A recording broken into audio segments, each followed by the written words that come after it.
మీరు కోటీశ్వరులు అవ్వాలి అని అనుకుంటున్నారా? మీకు క్రోరోపతి అవ్వాలని లక్ష్యం ఉంటే సింపుల్గా మీరు 15x15x15 ఫార్ములా ద్వారా కోటీశ్వరులు అవ్వచ్చు. దీనికోసం మీరు మంచి ఇన్వెస్టర్ అయితే చాలు, మీరు కోటీశ్వరులు అయినట్టే. దీనికోసం మీరు మ్యూచువల్ ఫండ్స్ని ఎంచుకోవాలి. ఇలా ఎక్కువ కాలం మ్యూచువల్ ఫండ్స్లో పెట్టుబడులు పెడితే కోటీశ్వరులు కావటం పెద్ద కష్టమే కాదు. ప్లాన్ ప్రకారం ఇన్వెస్ట్ చేసుకుంటూ వెళితే చాలు, మిమ్మల్ని మీరు కోటీశ్వరులను చేసుకోవచ్చు. మీకు హెల్ప్ చేసే ఆ బెస్ట్ ఫార్ములా ఏంటో ఈ వీడియోలో తెలుసుకుందాం. సిస్టమాటిక్ ఇన్వెస్ట్మెంట్ ప్లాన్ రూపంలో మీరు పెట్టుబడులు పెట్టడం ద్వారా 15x15x15 స్ట్రాటజీతో మీరు 15 సంవత్సరాల్లో ₹1,00,00,000 టార్గెట్ చాలా సింపుల్గా అందుకోవచ్చు. ఈ స్ట్రాటజీలో పెట్టుబడిదారుడు నెలకు 15,000 చొప్పున 15 ఏళ్ల పాటు 15% రాబడి అందించే ఫండ్స్లో ఇన్వెస్ట్ చేస్తే ఖచ్చితంగా కోటీశ్వరుడు అవుతాడు. ఎందుకంటే దీని వెనుక ఉన్న కాంపౌండింగ్ ఫార్ములా అతిపెద్ద మ్యాజిక్ చేస్తోంది. సామాన్యులను సైతం కోటీశ్వరులుగా మారుస్తుంది. ఈ ఫార్ములా వర్క్ అవ్వాలంటే మీరు చేయాల్సింది ఒకటే, రోజుకు ₹500 మ్యూచువల్ ఫండ్స్లో పెట్టుబడిగా పెట్టడమే. అంటే నెలకు 15,000 మ్యూచువల్ ఫండ్స్లో పెట్టుబడిగా పెట్టాలి. ఈ పద్ధతి ద్వారా 15% వడ్డీని పొందవచ్చు. ఎందుకంటే ఎస్ఐపిలో లాంగ్ టర్మ్లో 15% రాబడిని పొందటం పెద్ద విషయం కాదు.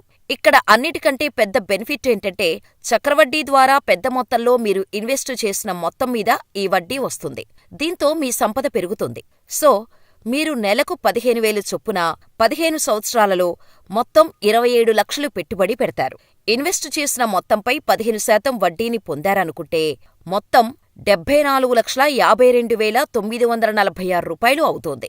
ఇలా ఇన్వెస్ట్ చేసిన మొత్తానికి వడ్డీ కలిపితే 15 ఏళ్లలో ₹1,52,946 ఆ డబ్బు మీ సొంతమవుతుంది. ఆ తర్వాత మరో 15 సంవత్సరాలకు పెట్టుబడిని కొనసాగించొచ్చు. ఇలా చేస్తే తర్వాత 15 సంవత్సరాలలో ₹1,00,00,000 కాస్త ₹10,00,00,000గా మారిపోతాయి.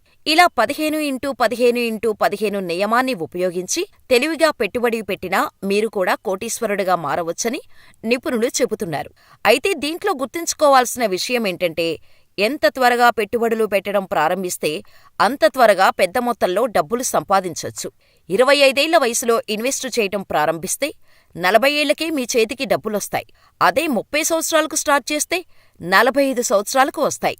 మంచి జీతం ఉన్నవారు ఈ ఆప్షన్ పరిశీలించొచ్చని నిపుణులు చెబుతున్నారు. లేకుంటే కనీసం ₹10,000 చొప్పున పెట్టుబడులు పెట్టినా మంచి రిటర్న్స్ వస్తాయి. అయితే ఈ ఫార్ములాను అనుసరించి ఇన్వెస్ట్మెంట్ జర్నీని మొదలుపెట్టాలనుకుంటే ఆదాయం నెలకు దాదాపు 80,000 ఉండాలి. ఆర్థిక నిపుణుల సూచనల ప్రకారం ప్రతి నెల 20% ఇన్కమ్ సేవ్ చేయాలి, ఇన్వెస్ట్ చేయాలి. నెలవారీ ఆదాయం 80,000 అయితే ప్రతి నెల 16,000 లేదా ఆదాయంలో 20% ఆదా చేసుకోవాలి. అటువంటి పరిస్థితిలో ఎస్ఐపిలో నెలకు ₹15,000 సులభంగా పెట్టుబడి పెట్టొచ్చు. ఇతర అవసరాలకు ఎలాంటి ఆటంకం కూడా ఉండదు.